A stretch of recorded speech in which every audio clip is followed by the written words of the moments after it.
How to turn off Snapchat story notifications. First up, open up the Snapchat application and go to your profile.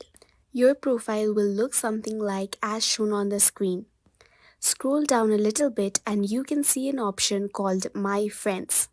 Long press on the profile whose story notifications you want to turn off.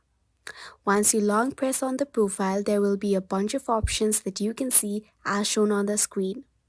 Here, click on Story Settings. It will then open a few other options. Turning on the Story Notifications button means that you will be notified when the person puts up a story.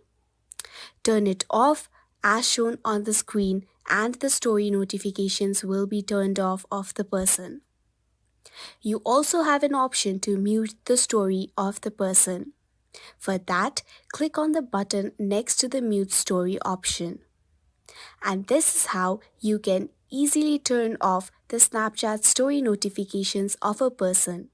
We hope this tutorial helped you. Keep watching for more and subscribe to our channel.